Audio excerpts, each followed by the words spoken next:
What is up, everybody? You're watching the most wonderful show in the world. Well, maybe the 11th, but to us, it's the most wonderful show ever. It's pretty nice.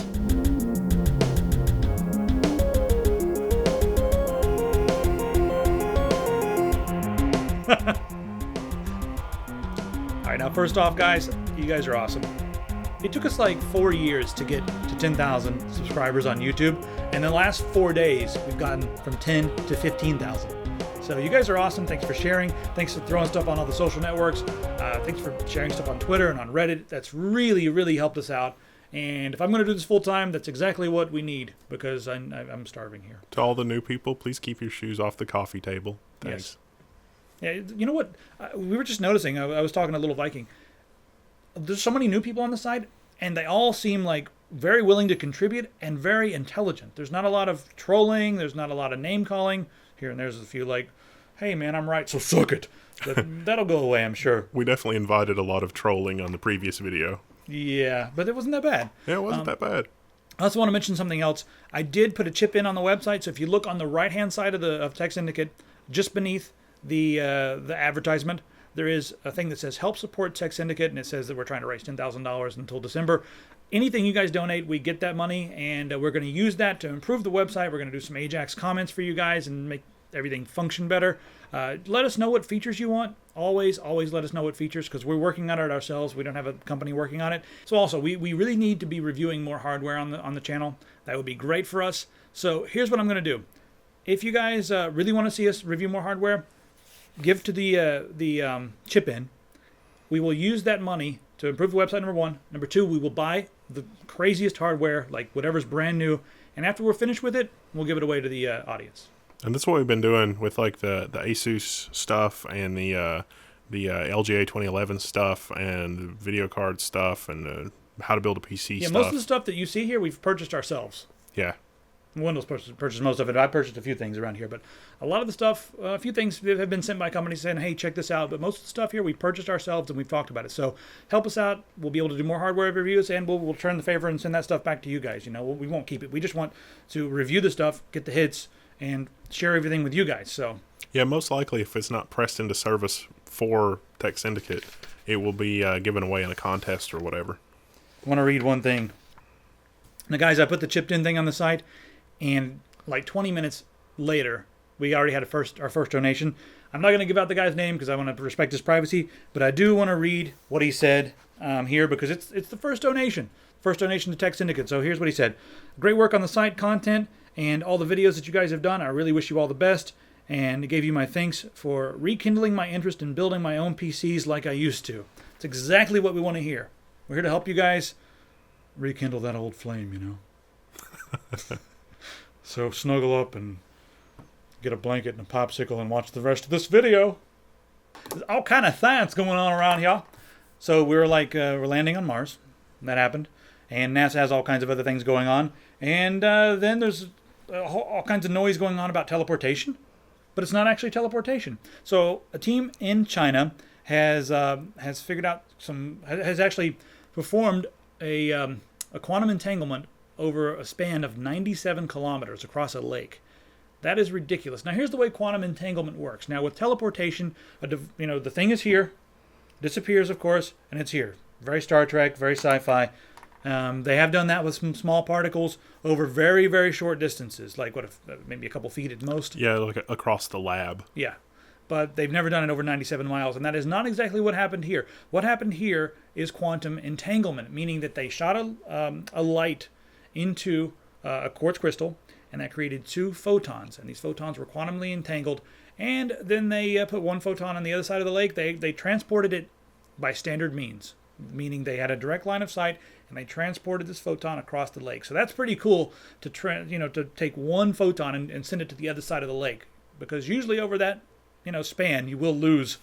There'll be some degradation, and because the photons were entangled, somebody on one side of the lake could mess with the photon, and it would affect the other photon on the other side of the lake, which right. is Einstein's spooky action at a distance. So it's essentially it was the same thing on both sides of the lake. Yes. So that's what's happened, and it wasn't really teleportation, and they did have to maintain a direct line of sight because they got the laser going across there. So So there's a few things holding them back, and the other things they had to do this at nighttime because there was way too much interference during the daytime. So there's a lot they have to work on. But don't we shouldn't be calling that teleportation, do you think? No, well, it's you can't get information out of it. So like yeah. you can. Oh yeah. It's not the Ansible. Yeah, they can change information, like they can change the particle on one side of the lake, and instantaneously it's changed on the other side of the lake. But in order to make sense of what that change means, the other side of the lake has to send the information via classical means. Yeah, they got to call them or send them an SMS or something. Yeah. Hey, by the way, so we're not there yet. Maybe we'll have an Ansible before. I would like that. It seems like that will happen someday. That would be amazing. All right, so some dudes in Australia are building a hover bike. It's essentially a motorcycle that runs, instead of having wheels, it's got two giant fans. Sounds like... I'd buy one. That sounds ridiculous. They haven't really worked out all the kinks yet, and they say it's about 10% finished. The only way that they can use it right now is if they rope it down and just sit on it. Like, yay! It's like a kid's ride or something now, but you can buy one for $80,000 if you want. Like, you can buy a prototype and essentially go out in your front yard and tie it down and sit on it. With my luck, one of the cats would be sucked into the blades. That would end badly. Yeah, that wouldn't be good. So let's talk about what else NASA's going to do, because NASA has landed successfully on Mars. Now is a great time for them to unveil their new plans and strategies, because everyone's really excited about NASA. You know, next year everyone's going to be like, what, NASA, what? Who's that? Mars? We have a rover on Mars? What are you guys talking about? So the fickle public, now that they're all on board with the NASA hype, here's what's going on. They've got lots of new plans. They're going to be sending a submarine to Europa, which is my favorite stellar body in the solar system. All these worlds are yours except Europa. We will have Europa. Attempt no landings there.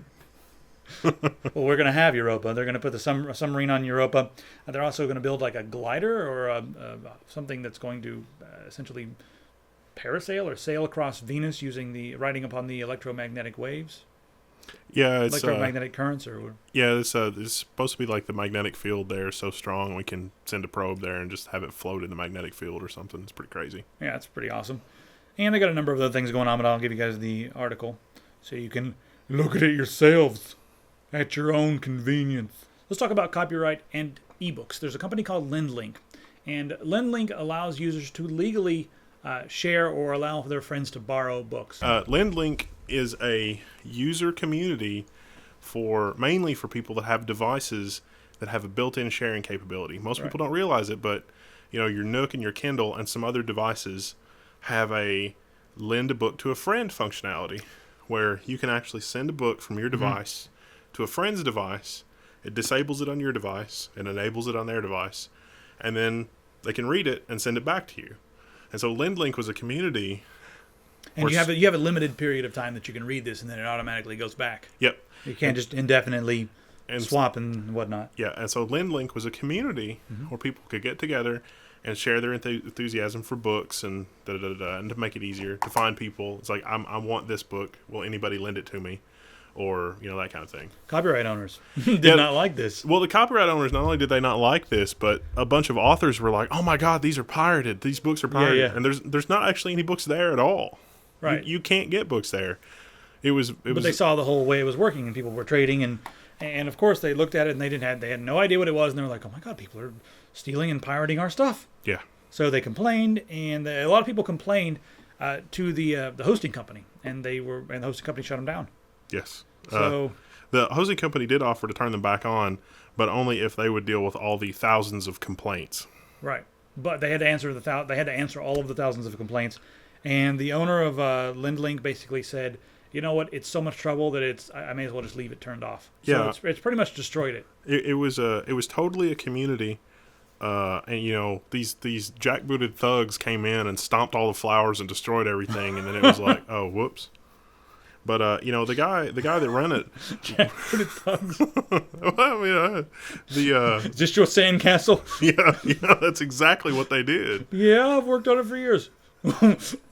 The guy that run it has a really nice succinct post where he's like, I tried to explain that there's not actually a way to get books from the site, but the people on the other end are not interested in communicating. They're interested in making the site go away and or extracting money from me. They're not interested in figuring out the truth. And I'd say that's pretty consistent with, our experiences with this kind of thing. I mean, the whole YouTube takedown, and that happened with the Mars rover stuff. NASA was like, "Here, have lots of video." And local news channel. Yeah, but that wasn't even the local news channel's fault. They were like, "We're sorry. It's YouTube's over aggressive bots that see something and they're like, this is also over here. We're going to take it down." I don't blame YouTube for that. YouTube's just saving their own ass, because if they don't do it, the jackbooted thugs will show up and be like, "Hey, YouTube, is this your sandcastle?" Yeah. If anything, hopefully it has the reverse effect that it's so onerous that somebody will stand up and be like, "This is retarded. We're not going to do this." Well, that's one way to look at it, but the other way to look at it is some people will be like, that's a side effect, but it's serving the greater good. Yeah, I don't think it's serving the greater good. Well, I think in Washington they might think it's serving the greater good, and I know the RIAA thinks it's serving the greater good, and I know everyone who's in bed with the RIAA thinks it's serving the greater good. So I really believe that there ought to be serious financial consequences for the companies that initiated action against this little community of book lending. I mean, there's no. It's like the whole reason, the whole legal idea behind like class action lawsuits is like, this did $5 worth of harm to 1 million people, but we can get away with it. There should be like an equivalent when jackbooted thugs come in and stomp somebody's sandcastle. Well, speaking of jackbooted thugs, while we're on that subject, I'm wondering what's going to happen with the whole Kim.com thing now that it's a huge mess. The video has been released. I put it on Tech Syndicate. I'm not going to show it here on the show because we don't have time, but it's kind of a gripping video showing the entire raid on Kim.com's mansion. So if you guys want to check that out, it's over on Tech Syndicate. It should still be on the main page for a couple days. If not, there's a search bar now, guys. So I put a search bar on the page. Can you believe it? I'm not sure if it really works, but we'll fix it. So anyway, that's there. And before we move on, I wanted to talk about space for just one more minute. We talked about mining asteroids for a long time now, because there's asteroids out there that are just loaded with trillions and trillions of dollars worth of titanium. And so Google was like, you know what, we've got so much money, and why don't we do something good with our money? So instead of suing everybody and their mother, Google, Larry Page from Google, and also Eric Schmidt, and then some other guys got together, and they're actually putting together robotic expeditions, to mine these asteroids.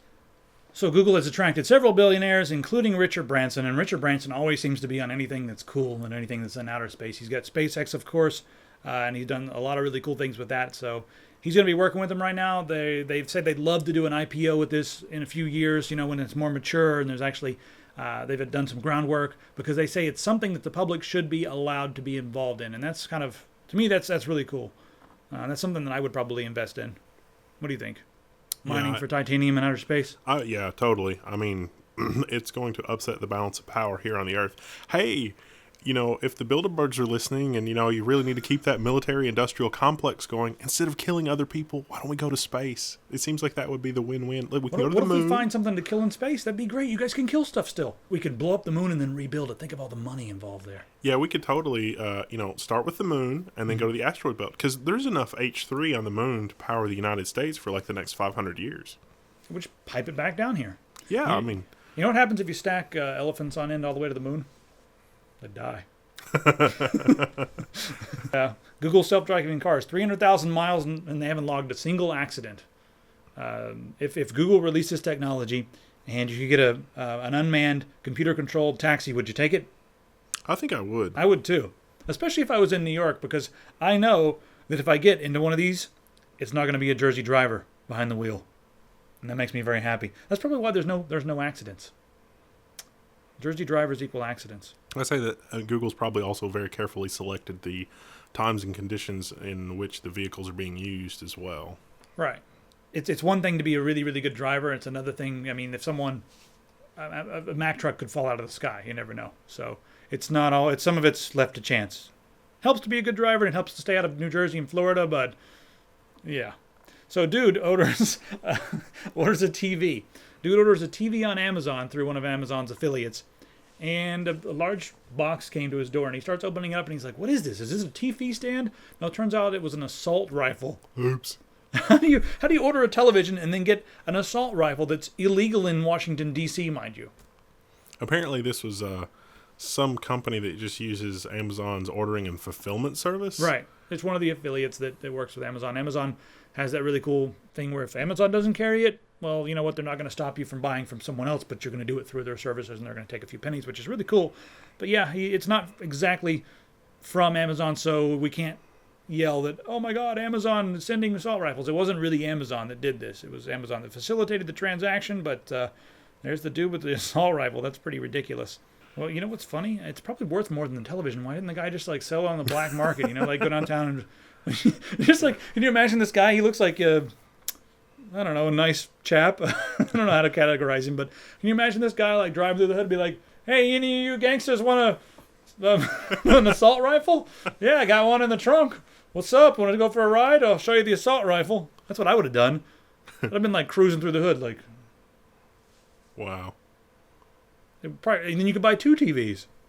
Oh, that reminds me. There was one really interesting thing that happened with television, the Mars rover thing. There were more people watching it on the internet on Ustream.tv. Way more people. 3.7 million versus Like 1.7 on CNN. So that's really interesting as well. Good job. And I hope old media is crapping its pants right now. Yep. Need a change of underwear. All right, let's go on and talk about Facebook for just for 1 second. Their stop is flocking. Their stop is flocking. Their stop is flocking. That'd make a great news anchor. Because I totally do everything in the first take. Their stock is flopping. And I'm sure Zuckerberg is like worth several billion less than he was a few weeks ago. But now they're allowing gambling on their website. They've got, the gambling sites. Online gambling on Facebook. It's the beginning of the end. Get off of Facebook. There's one problem with getting off of Facebook. Forbes has just released an article, and the article states that if you are not on Facebook, you are suspicious. Because one of the signs of being a mass murderer, a mass murdering wacko, is not having a social presence. I really hate Facebook, but it's because I have to write software for it, and their API is designed to make you go insane. Yeah. Is there API, does it insult your intelligence, or is it just overly complicated, or It's poorly documented and wrongly documented in a lot of cases. I know, just creating a simple page is like just a headache. It's like, in order to do this, you need to do this. I was like, okay, that's cool. I was like, oh, did I mention the sacrificial lamb? No, you didn't. Okay, well, you're going to need to pour lamb's blood down your CD-ROM. Oh, okay, thanks. Don't even have a CD-ROM anymore from Facebook. We've got lamb's blood. We've got plenty of lamb's blood, but CD-ROM? A CD-ROM is no longer part of our ritual. Yeah. So New York City is giving us a glimpse of what the future may be like. They've partnered with Microsoft, and they now have a city-wide monitoring system that's intelligent. Now, the monitoring system, it can watch patterns. It basically just watches everything and collects data. It knows where a car goes. It knows if a car goes to a certain part of town all day long. It knows where you go. There's no face detection technology yet. However, the system does support face detection technology. To me, that means there's probably face detection technology, but they don't want you to be freaked out. If we had the ability to observe everyone, this is what this type of surveillance would look like. And so, in an automated situation, it can record pictures, take your license plate, this kind of thing, so they'll know everywhere everything is at all times. That'll be an incredible resource of data to mine. Right, and then they say they're going to use it for good, of course, for like tracking criminals, and also they're going to use it to detect patterns that could lead to criminal activity. Like, oh, this guy keeps doing this all the time. We think he's smuggling something, so we're going to go check him out. Well, this technology has already been used in your local property valuation office if you live somewhere that has property taxes, in that they now use this same software to analyze aerial and satellite photographs of the area to know if you built an unauthorized deck off the back of your house, thereby increasing the value of your house, thereby increasing the amount of tax that you owe. This will be the same. They must have every penny that is theirs. Yeah, pretty much. That they deem as theirs. It's not a lot of hardware news this week. We do have the pile drivers coming out soon, the next generation pile drivers from AMD, the 8 cores. I really want to play with those. And AMD said they were going to be nice enough to send one over. And they're also going to send over some of their new graphics cards in the next month or so. So that's going to be pretty freaking awesome. Until then, there's not much hardware to talk about. But we're going to talk about the Surface, and in particular what Acer has said about the Surface. Now, in the past few weeks, we've had several key gaming and software developers, a guy from Stardock and Gabe Newell, and even a member of Blizzard. Forgive me, I don't remember the name right now, but they're easy to find online. They've all come out and said Windows 8 is terrible, and they don't want anything to do with it. They're really upset. John Carmack of ID Software went so far as to say that he thinks that Windows 8 is terrible. He's not using it, and none of the people at ID Software, none of them are using Windows 8 to develop. They're all using Windows 7, and they have no plans of developing for Windows 8. We're going to have a review for you in 5 days. Mark your calendar. Yep, it'll be out. Now, Acer has come out and said that, here's what they said. On one hand, Microsoft is our partner, but on the other hand, Microsoft's move, as in making their own tablet and making their own hardware, Microsoft's move makes them compete not only with us, but with all PC makers. Now, this is really a paradigm shift in the industry because up until now, Apple has been the closed company, and Microsoft has been the company that anybody could develop for. All OEMs are welcome. If you want to make a machine and put Microsoft on it, great, go ahead. Now Microsoft has entered that, and they've closed down the platform. If you want to make an application, well, you better be using the Windows Marketplace or the Windows App Store or whatever they're calling it. And now, with their own hardware, they're trying to control that as well. So they really are taking a page out of this book from Steve Jobs. And because Steve Jobs, in this book in particular and in the other book, he talks a lot about controlling the user experience. It's very important to him. So I think they've been reading this a little bit, and they're going to do everything in their power to control the user experience, and that's going to be really bad for all the OEMs out there. It's going to mean less sales for them. It's going to mean that Microsoft, a company that they are partnering with, is also a competitor, and it is also going to be really bad for the software developers that want an open platform, because Microsoft is going to take a piece of everything that they sell through the App Store. It may also put app stores like Steam out of business, but I don't think that's going to happen. Because Steam has got all kinds of things going on. Which brings me to the most interesting article of the day. Steam is no longer just for games. Coming soon, Steam will start hosting non-game software. This looks really exciting. So Gabe Newell was talking to Adobe a few months ago, and he was trying to explain to him the whole Steamworks thing where, users on Steam can contribute to the games that are on there. They can make plugins, they can make hats, and they can sell these hats, and they can profit from that. So that's good for the community. And it's also good for innovation. He was trying to, tell Adobe about this, and he was like, guys, you guys should just release your software for free and then make money off of all the user-generated content. Take a piece of it and then let them make some money too. It'll go crazy. And the executives at Adobe were like, Gabe, we don't know what you're talking about, but it sounds bad. Well, Gabe went home and he was like, you know what, why are we why are we talking to these bozos all the time? We're always talking to these old guys in suits. Let's just do it ourselves. Let's allow software on Steam. So now they're going to do that, and you are going to be able to create plugins for that software. You're going to be able to be involved in the development process. It's going to be a really cool thing for software, and there's going to be a lot of innovation thanks to it. Why aren't there more companies like this? Yeah, it really, if you're a small app developer and Steam is going to give you analytics and insight into how people use your software just as a result of using their libraries and their platform, that's really incredible for small developers, because it's an uphill battle for you to know exactly how customers are using your software to know what to do in the next version. Let's talk about the negative side of this, because there is a negative side to this. Steam is a really tightly knit community of gamers, millions of gamers, as a matter of fact. If we clutter that and turn it into an app store similar to like the Android App Store or the Apple Marketplace or whatever the hell they call it, iTunes or what do they call it? I don't even know. I don't know. If they turn it into something like that, it may dilute the core community. And that could be a bad thing, because right now it's the best gaming community out there. So they're going to have to be very careful about the way they market this and about the way they mingle the communities. So maybe they'll do it with two different tabs, one for apps and one for gaming, and they're totally separate. Who knows? What do you think? Do you think this could be a bad thing for that? Yeah, I think they're going to have to be real careful with it, and I think that they're going to have to sort of segment out the two different things. I wouldn't mind seeing just two different apps. The thing I really like about Steam... two different tabs, you mean? Or two different... Well, yeah, or, two different complete apps will be fine. Like two different standalone, like Steam app and Steam... Yeah. I don't know. But... Let's figure out some way to intelligently segregate it. The thing that I really like about Steam too is that you can break things out of Steam, like the stuff that you really use. I can create a desktop shortcut, I can put a start menu shortcut, I can make a folder and do whatever. I really like that. And there's a lot of stuff that's not like that. Like Netflix, for example, is insanely popular. Right. But it's like, I want to add things in Netflix to my quote-unquote media library. I want to be able to double-click on it and get to, like, Season 2, Episode 3 of Star Trek The Next Generation. Every time you open Netflix, you got to type it, search. You got to search. You don't have a shelf. You need a shelf in Netflix. Yes, exactly. Netflix needs to create a shelf. Yeah. That you can almost like feel like you own things. You just take your favorite things and put them on the shelf, and there they are. You can do that. You can do that with Steam just because it integrates so well with Windows or Mac OS or whatever, and you can do that with a lot of other apps. But it's not like that in Netflix. Well, the in the Metro interface in Windows 8, which is no longer called the Metro interface, it's now just called the Windows 8 interface. They've done away with the Metro branding, so it's now just the Windows 8 interface.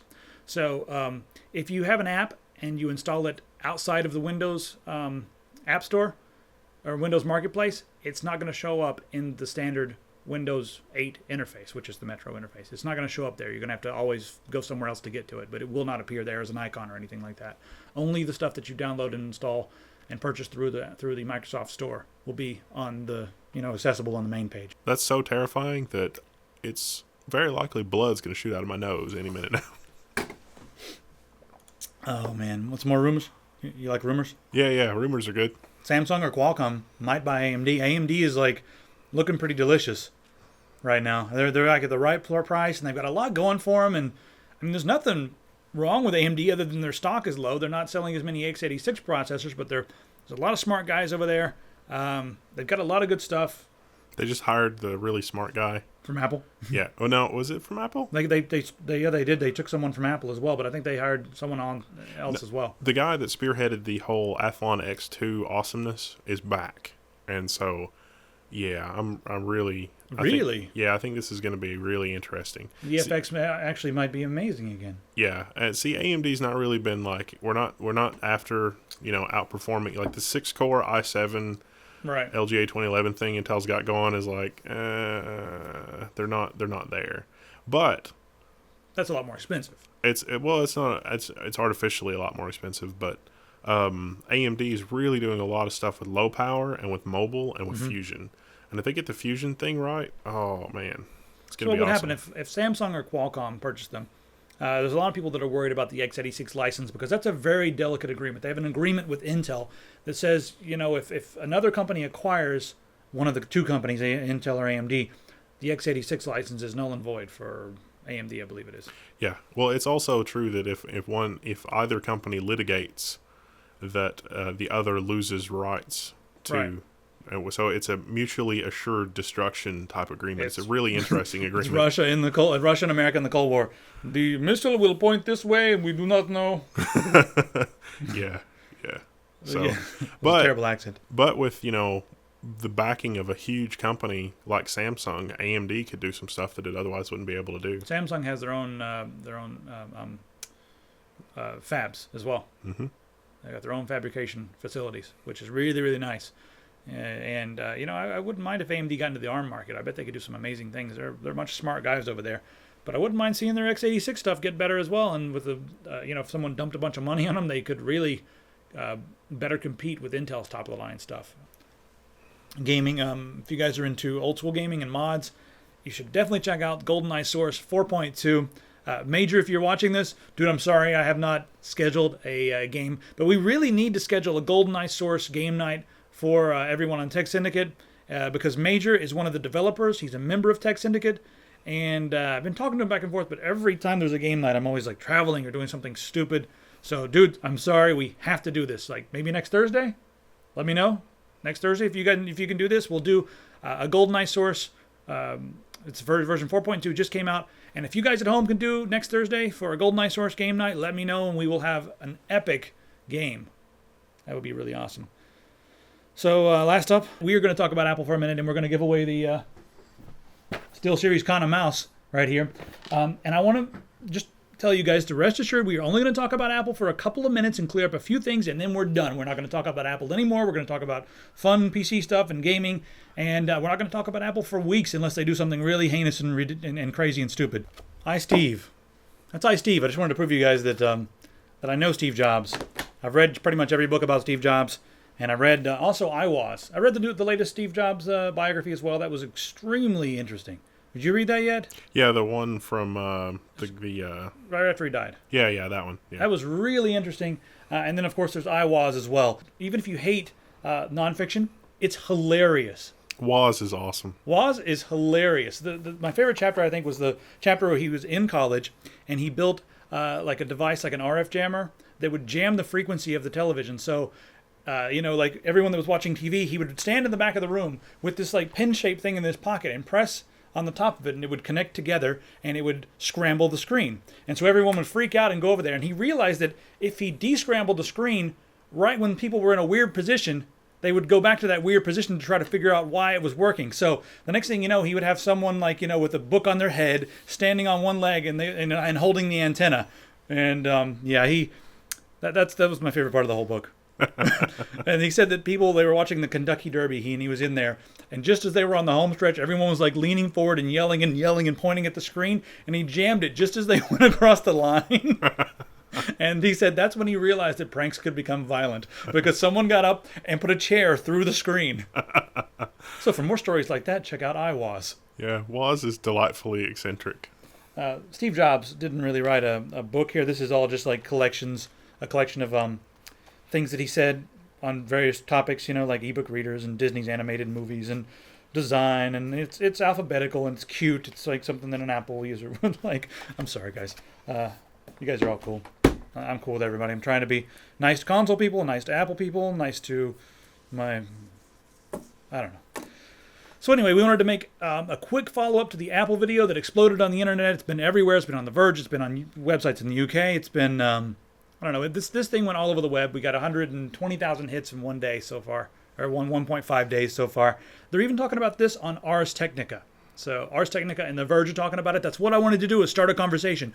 But there's a couple people that I want to address, and there's a couple things that I want to answer. There's one really astute, possibly an Apple marketing person, one really astute reply on The Verge. Do you have that? Yeah, okay. I've got it here.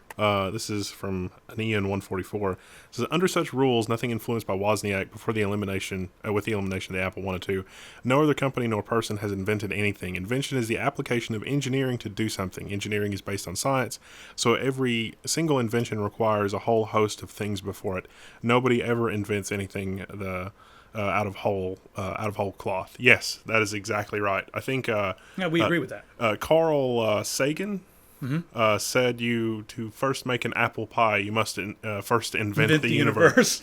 So the point here was not that. The point was that Apple is acting as if they invented all of these component technologies, and that by somehow making a successful product with these technologies, that they then own the technologies and no one can sort of riff on that. Right. If that were true, then the way that Apple has improved on others' inventions, others should be allowed to improve on Apple's inventions. Is that not what we're saying? It's tantamount to, because someone also said, by these standards, the Wright brothers did not invent the airplane. And yes, they were the first to make an airplane because they put all the components together. So that is a first. And Apple wasn't even a first in most categories. They weren't a first in the mouse. They weren't a first in the OS. They weren't in the GUI. They weren't a first in the laptop. They just made all those things better.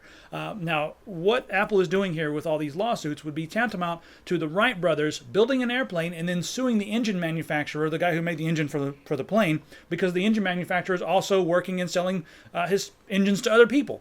That is what Apple does, because they use a lot of Samsung parts, a lot of them, and then Samsung uses those parts and improves upon things. They iterate, and they innovate, and they make products that are similar to what Apple has on the market, of course, because that's what people want. But they have a few improvements. They got 4G. They've made things a little bit different, and Apple says no. That smells like our thing, so you're sued. The brass tacks here is that Apple is a software company. They say that they're a software company. A lot of times they need hardware to drive their software, so they shop around, they get a good deal, they do stuff. That makes sense. Right. And there's nothing wrong with that. The video was really just to say, Apple, please stop all the nonsense. You're stifling the industry, and you're holding back innovation, and you're really the only company out there that's always throwing the first stone. Most of the other companies are willing to work together. Companies like Samsung and Qualcomm and Synaptics, all these companies have major patents, and they just do not operate the same way. You cannot use the argument that every business does this, because they do not. IBM and Microsoft have incredible patent portfolios. I mean, IBM is a 100-year company, and they've got a 100-year portfolio of patents. And Apple is acting as if they have IBM's portfolio, and right. they do not. And when you look at the chart, IBM, they hardly sue anybody. Well, and also R&D. I mean, if you just look at it strictly in terms From of an R&D budget, right? Yeah, in terms of R&D budget, Apple has a vanishingly small R&D budget, even compared to Microsoft. And, Microsoft is flailing about wildly these days. Right. So I'm going to give away this mouse to the person who came up with something that Apple invented on their own. And there wasn't much, so we've got 2 names here. And there was a few different things that we did not cover in the last video. What was one of them? The Magic Mouse. Yeah, Magic Mouse, Synaptics touchpad, those kind of go together. Yeah, and the then scroll wheel, the click wheel on the iPod. Yeah, and we really did gloss over the full story on FireWire. I would encourage you guys to look that up and read more about it. Apple had some IP. Basically, to make a long story short, Apple did have some IP in FireWire, and Steve Jobs was like, "We're going to charge $1 a port." And HP wanted to put FireWire on something, so HP lost their damn mind. $1 a port? Are you insane? And so they went nuts. And Sony came over after that, and Sony was like, "Yeah, we make a lot of FireWire stuff. Apple, your contribution to FireWire is basically null and void. We're working on the 1394B standard." And Sony told Steve Jobs in no uncertain terms if he didn't calm down that they were going to write Apple out of the spec. And so Steve Jobs said, "Okay." Yeah. And so there was no $1 a port royalty nonsense. The 2 winning answers for the Apple contest were the unibody laptop design, and the first person in the forum to mention that. We had over 500 comments in the forum, by the way, so thank you guys for joining and commenting. So Vlad Floria, he did say the unibody laptop design, and one of these, we've got 2 papers here. One of those is his name. The other one was Mr. Twista. Mr. Twista had so many answers that were pretty right. He said the mini display port, the mini DVI. He also said the proprietary controller for the old floppy drives. Apple III hard drive? Yeah, the Apple III hard drive. He said a lot of those different things. And those things are all about as close as you can get to being pure Apple, even though the mini display port was not, DisplayPort was not Apple, but mini display port was pretty much Apple. So I've got those 2 names here. Which one, left or right? Wait. All right, now which one? The one near the laptop. All right. That's right, too. Yeah, your left is my right. Mr. Twista. Mr. Twista. And something? That's pretty cool because Mr. Twista was one of the first ones in the forum, and he did have a lot of right answers. So I'll be contacting you later, and we'll ship you out this SteelSeries Kana gaming mouse. All right, that's the end. Thanks for watching, guys. I hope your house does not catch on fire before the next time, because we want you to watch next week. And if your house was on fire, you'll probably be preoccupied with other things. This is a rambling, weird ending. Welcome all you new folks. Yeah, there's so many new folks. All you guys that have subscribed in the last week, welcome. You guys are awesome. Share the video. If that's the best thing you can do. If you like it, share it. If you hate it, share it and say this guy sucks, because most people will disagree with you. Because we're awesome, damn it. See you guys next week.